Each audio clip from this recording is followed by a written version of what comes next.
நாட்டிலேயே முதன்முறையாக தண்ணீரில் இயங்கும் ஏடிவி வாகனம் புதுச்சேரி சுற்றுலாத்துறை சார்பில் பாரடைஸ் கடற்கரையில் தொடங்கப்பட்டுள்ளது.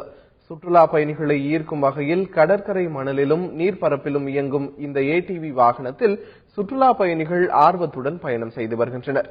இதுகுறித்து செய்தியாளர் கோபிநாத் தரும் கூடுதல் தகவல்களை பார்க்கலாம்.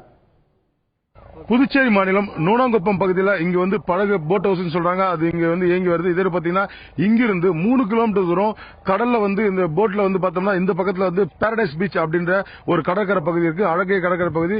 இந்த பகுதியில் இந்தியாவிலேயே முதன்முறையா இங்க வந்து ஒரு ஏடிவி என்ற ஒரு வாகனத்தை அறிமுகப்படுத்திருக்காங்க. இந்த வாகனம் பாத்தீங்கன்னா கடற்கரை இருக்கிற மணல்ல வந்து 30 கிலோமீட்டர் வேகத்திலும், அதே போல பாத்தீங்கன்னா பேக் வாட்டர் சொல்லக்கூடிய தண்ணியில வந்து அது வேகமாகவும் இந்த வந்து ஏடிவி வாகனம் போயிட்டு இருக்கு. இந்த வாகனத்தில் ஏராளமான சுற்றுலா பயணிகள் முதல் முறையாக அறிமுகப்படுத்த இங்க வந்து பயணம் செஞ்சிருக்காங்க.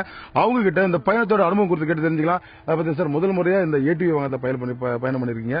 இந்த வாகனத்தில் பயணம் பண்ணது உங்களோட அனுபவம் எப்படி இருக்கு? நல்லா இருந்துச்சு சார், செமையா இருந்துச்சு, எக்ஸைட்டிங்கா இருந்துச்சு. ஏன்னா இந்த டிரிஃப்டிங் எல்லாம் இதுக்கு முன்னாடி நாங்க பண்ணது இல்ல, டிவில எல்லாம் பாத்திருக்கோம்.